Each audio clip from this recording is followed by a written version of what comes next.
for our new beginning. The gold icing script on the chocolate raspberry cake felt like a cruel joke. I had just bought it, my final act of optimism on my 35th birthday. After months of tension, I had convinced myself that Isabella and I were turning a page. She was a rising star on Miami's social media scene, and I was the architect diligently building our shared future. She had even surprised me at my office earlier, a gesture so sweet it almost erased my doubts. But as I set the cake on the kitchen island, a cold intuition seized me. It was a feeling I had learned not to ignore. Without a second thought, I opened my laptop to check the feed from the discreet camera I'd installed in my office last week. I'd told her it was a security upgrade after a minor system glitch, but in reality, it was a response to a persistent, gut-level feeling that something was wrong. The footage loaded, showing my empty office. Then, the door creaked open, and Isabella slipped back inside, thinking I had already left. She scanned the hallway before closing the door with a quiet click. The loving, supportive mask she wore for me had vanished. She propped her phone against a stack of blueprints and hit record. My fingers felt numb as I accessed her cloud storage, a system I'd set up, with passwords she never bothered to change. A new folder, dated today, sat at the top. Inside was a single video file, for Ricardo. I clicked play. Her face filled the screen, animated by a sly, contemptuous smile I'd never seen before. "He'll be home any minute with his stupid little new beginning cake," she sneered, her voice a low purr. "Poor Leo. He honestly believes we're fixing things. He's so predictable, like a puppy who keeps coming back no matter how many times you shut the door on him." A cold wave washed over me. I wasn't a husband. I was an object of pity. He'll say something sweet. I'll give him a quick kiss, and he'll melt. It's pathetic, really. But don't worry, she added, her eyes gleaming. I'll be out of here soon. I just need to play the dutiful wife for a few more days. He's soft. He won't fight. That's why this was all so easy. My breath caught in my throat. This wasn't just infidelity. This was a calculated assassination of my character, performed for another man. I was her project, a problem she was managing until she could discard me. The cake on the counter now seemed like a tombstone for the man I used to be. I shut the laptop. The quiet click echoed in the suddenly cavernous kitchen. At that exact moment, the front door opened. "Leo, I'm home." Isabella's voice, bright and melodic, cut through the silence. She walked in, her heels clicking on the floor, and her eyes landed on the cake. "Oh, you got it. It looks perfect." She glided over and kissed my cheek, her lips cool. I didn't move. I didn't flinch. I just held the box as if it contained something fragile and irreplaceable, which, in a way, it did, my shattered trust. "Happy birthday to me," I said, my voice perfectly level. She tilted her head, a flicker of confusion crossing her features. "Is everything okay? You seem quiet." I engineered a smile, the most complex structure I'd ever designed. "Never better," I replied, meeting her gaze. "Ready for our new beginning?" Her own smile returned, radiant and false. "Of course, my love." She was relieved, completely oblivious. She didn't see the man in front of her was already gone, replaced by someone cold, patient, and methodical. She thought she was the director, but she had just become a character in my play. The next morning, Isabella was buzzing with energy, pacing the living room as she outlined her big weekend plans. It was the launch party for her new wellness brand, her ticket to influencer stardom in Miami. She had been talking about it for weeks, and now she dove into logistics, guest lists, sponsorship deals, even the menu. I sat at the kitchen table, sipping coffee, playing the role of the supportive husband. But my mind was elsewhere, dissecting the video from last night like blueprints for a flawed building. I didn't want revenge for its own sake. I wanted justice, something that would expose her game without me descending to her level. While she was in the shower, I logged into her accounts using the shared passwords she never changed. It didn't take long to find the hidden email chain with Ricardo. Ricardo wasn't just her lover. He was a life coach with his own agenda. The emails revealed he was negotiating behind her back with her top sponsors, offering the same wellness services at a discount. He planned to cut her out once she secured the launch funding, using her contacts to build his empire. Isabella's replies showed she was playing her own angle. She intended to leverage my money and network for the party, then divorce me and take half our assets, leaving Ricardo as her new partner. It all clicked: the late nights, the business trips, the way she had started pulling away financially. She wasn't just cheating. She was orchestrating a takeover of everything we had built together. I didn't confront her. Instead, I leaned into her excitement. At breakfast, as she scrolled through vendor confirmations on her phone, I set down my mug. This party is going to be huge, Isabella. Don't hold back on the budget. I want everyone to see how talented you are. She looked up, surprised but pleased. Really? You mean it? I nodded. Absolutely. Let's make it unforgettable. Invite more influencers, even my clients from the high-rises downtown. I'll handle the tech setup for the presentation screen, projectors, sound, the works. Her eyes lit up. She leaned over and kissed my hand. You're the best, Leo. This means everything. She had no idea I was handing her the rope to hang herself. By noon, I had emailed a select group of my architect contacts, wealthy developers and philanthropists, inviting them personally. I CC'd a journalist from the Miami Herald who covered local business launches. Isabella reviewed the expanded guest list and beamed. This is perfect. With these names, the sponsors will eat it up. That afternoon, I met Ricardo at a coffee shop across from his gym in South Beach. I had traced his schedule from her calendar sync. He arrived on time, expecting a jealous husband meltdown, but I slid into the seat opposite him with a calm handshake. Ricardo, right? I'm Leo, Isabella's husband. He froze for a split second, then recovered with a smug grin. Heard a lot about you. What's this about? I pulled out my tablet and opened the email chain screenshots. It's about your side deals with her sponsors. Cutting her out after she does the heavy lifting? Smart, but sloppy. His face hardened. He leaned forward, voice low. You think you can threaten me? Walk away, man. This doesn't concern you. I didn't blink. It concerns me because I'm the one funding her launch.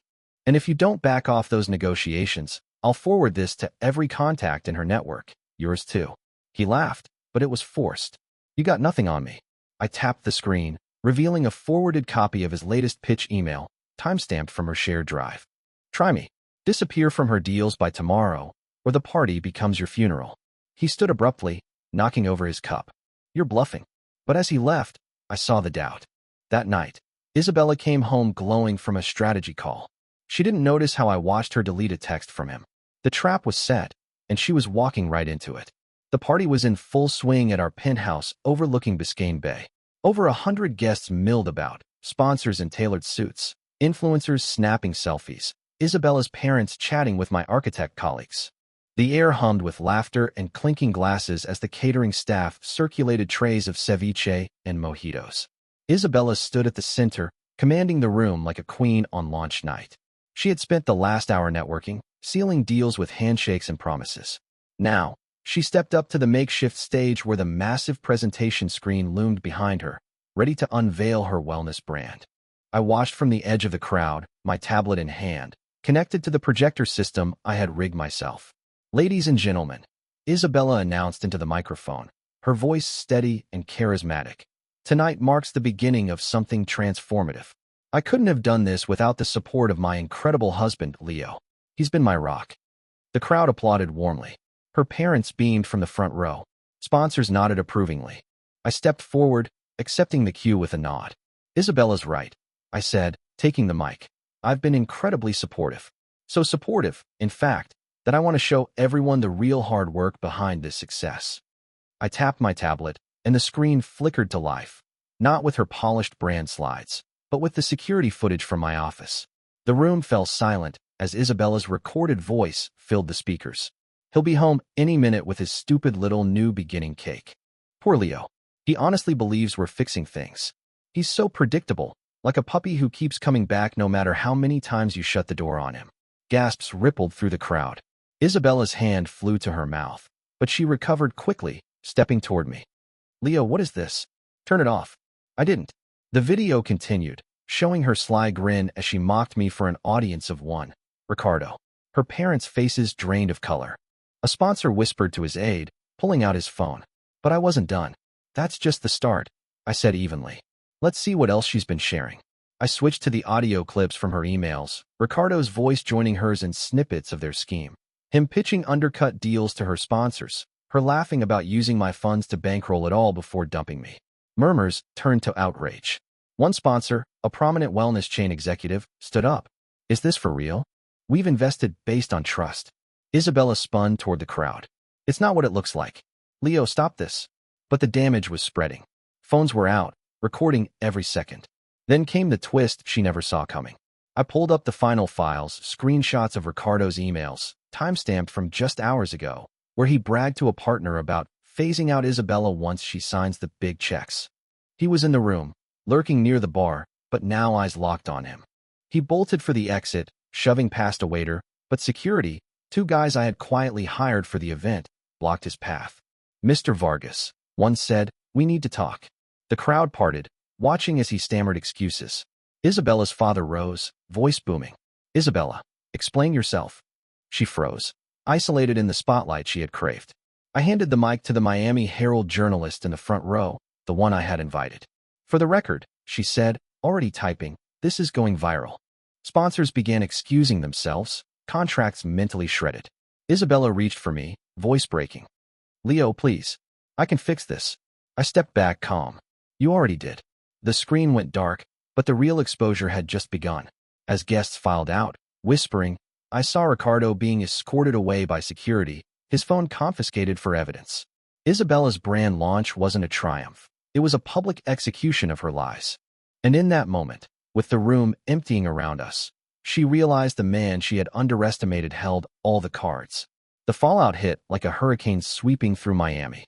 By the next morning, the video from the party had racked up over 1 million views across social media. Sponsors pulled out en masse. Emails flooded in, canceling contracts and demanding refunds. Isabella's wellness brand, barely launched, was already dead in the water. Her phone buzzed nonstop with notifications, followers unfollowing, brands distancing themselves, even her own management team sending a terse, "We're done" message. Ricardo vanished completely. His gym's website went offline, and a quick search showed he had blocked her on every platform. She was left alone in the penthouse, pacing from room to room, dialing numbers that went straight to voicemail. I didn't gloat. Instead, I filed for divorce that same day through my attorney, citing irreconcilable differences to keep it clean and quick. The paperwork included a full asset division. She kept the penthouse, but I retained my business holdings and any joint investments. No alimony, no drawn-out battles, just a swift cut. By evening, I had moved into a short-term rental downtown, focusing my energy on a new project. For months, I had sketched plans for a community center in a low-income neighborhood in Little Havana. It was pro bono work, designed to provide job training and youth programs for families hit hard by economic shifts. With the divorce freeing up my schedule, I dove in, reaching out to contractors and local leaders to get permits moving. Isabella tried reaching me repeatedly. Her first call came at 2 a.m., voice slurred from wine. "Leo, please pick up. This is all a mistake. I need you." I let it go to voicemail, listening only to confirm she wasn't in immediate danger. The next day, she texted a barrage, apologies, promises to change, even a plea to meet at our old coffee spot. I responded once, through my lawyer. "The papers are served. Sign them, and we'll move forward separately." Her parents called me too, her father apologizing for not seeing the signs, her mother begging for a second chance. I was polite but firm. She's made her choices. I have to make mine. A few days later, as I reviewed blueprints at a site visit in Little Havana, my phone rang with an unknown number. I answered, expecting another reporter. Instead, it was Elena Vasquez, a prominent philanthropist who had been at the party. She was in her 50s, head of a foundation that funded urban development projects across Florida. "Leo, it's Elena. From the launch." I paused, surprised. "Yes, I remember. How can I help?" She cut straight to it. "What you did took real backbone. Not many men would handle betrayal with that kind of grace. Exposing the truth without losing control." I was impressed. I thanked her, keeping it brief. "It was necessary." She continued. "I've heard about your community center idea through mutual contacts. It's exactly the kind of initiative we back. If you're open to it, I'd like to fully fund the build, permits, materials, staffing for the first year. No strings."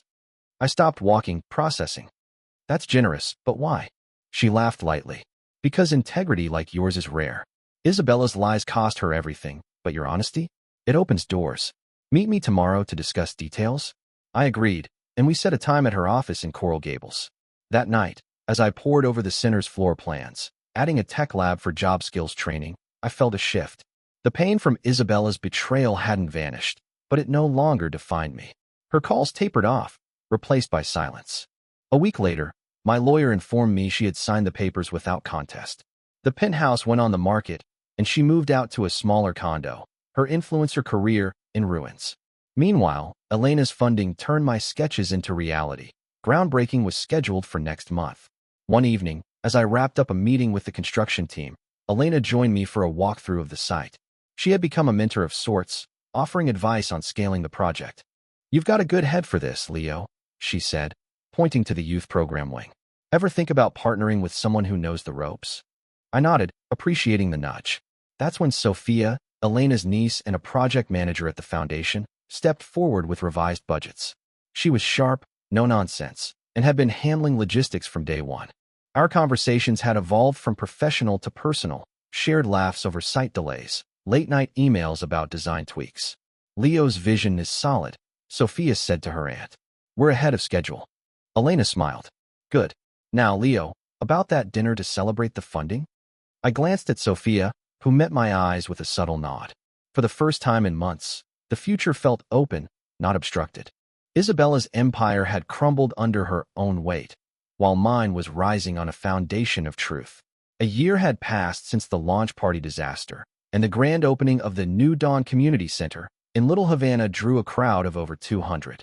Local families, city officials, and volunteers gathered on the freshly paved lot as I cut the ribbon with oversized scissors, the flash of cameras capturing the moment. The center stood complete, 2 stories of reinforced concrete and glass, with classrooms for job training, a gym for youth sports, and a tech lab stocked with computers donated by Elena's foundation. Sophia stood beside me, handing out programs to arriving guests. She had taken the lead on operations, turning my blueprints into a functioning hub that already enrolled 50 kids in after-school programs. "You did this, Leo," she said quietly as the crowd applauded. "Not just the building, the impact." I nodded, squeezing her hand briefly. Our relationship had grown steadily over the months. Collaborative meetings evolving into weekend hikes, shared vision into mutual respect, and now something deeper, built on trust. The event kicked off with speeches. Elena took the stage first, praising the project's role in uplifting the neighborhood. "This center isn't just bricks and mortar," she said. "It's proof that integrity builds stronger foundations than deceit ever could." The audience cheered, many nodding in recognition of the backstory that had quietly circulated through Miami's circles. I followed with a short address, thanking the team and outlining future expansions, a partnership with local businesses for apprenticeships. As I spoke, Sophia coordinated volunteers distributing flyers for enrollment sign-ups, her efficiency keeping the day on track. The ribbon cutting led into tours. Families exploring the library wing, teens testing out the basketball court, parents signing up for resume workshops. By midday, the center buzzed with activity. Catered food trucks serving empanadas and fresh juices, kids laughing during organized games. Halfway through the afternoon, as I reviewed attendance logs with Sophia near the entrance, a familiar figure caught my eye across the street. Isabella stepped off a city bus, uniform from a fast food chain still on from her shift. She paused on the sidewalk, staring at the center, then at me. Our gazes locked for a beat. She looked thinner, movements hesitant as she clutched a worn bag. No entourage, no spotlight, just a woman navigating the remnants of choices that had stripped her bare. Her career had tanked completely. The last I'd heard through mutual contacts, she scraped by with odd jobs, her social media accounts dormant, followers long gone. Ricardo's betrayal had sealed it. He had poached her remaining contacts and relocated, leaving her with nothing but legal fees from a brief lawsuit she couldn't afford to pursue. She didn't approach, and I didn't invite her. Instead, I turned back to Sophia, who was handing a program to a young mother. "Looks like full capacity already," Sophia said, glancing up. "Your speech sealed it." I smiled genuinely, the weight of the past year lifting further. Isabella lingered for another moment, then boarded the next bus without a word, disappearing into traffic. It was closure without confrontation, the final acknowledgement that paths diverged irrevocably. Elena joined us then, clapping me on the back. "Proud of you, Leo. This place will change lives." We moved inside for the dedication plaque unveiling, where I read the inscription aloud, "Dedicated to new beginnings earned through truth." The crowd erupted again, and as Sophia linked her arm with mine during the reception, I felt settled. Betrayal had tested me, but it hadn't broken me. It had forged something better, a life of purpose, partnership, and unshakable resolve. The day wound down with families heading home, schedules filled for the center's first full week. Sophia and I stayed late, locking up and planning the next phase over takeout from a nearby Cuban spot. Dinner tomorrow, she asked, stacking chairs. No work talk. I agreed, pulling her into a quick embrace. As we stepped out into the evening, the center's lights glowed against the dusk, a beacon in the neighborhood. Isabella's shadow had faded entirely. Her empire crumbled not by my hand, but by the consequences of her own lies. I hadn't sought destruction. I'd chosen creation instead. In building this place, and in rebuilding myself, I discovered true strength, the kind that rises above, creates legacy, and never looks back. New Dawn wasn't just a name for the center. It was mine.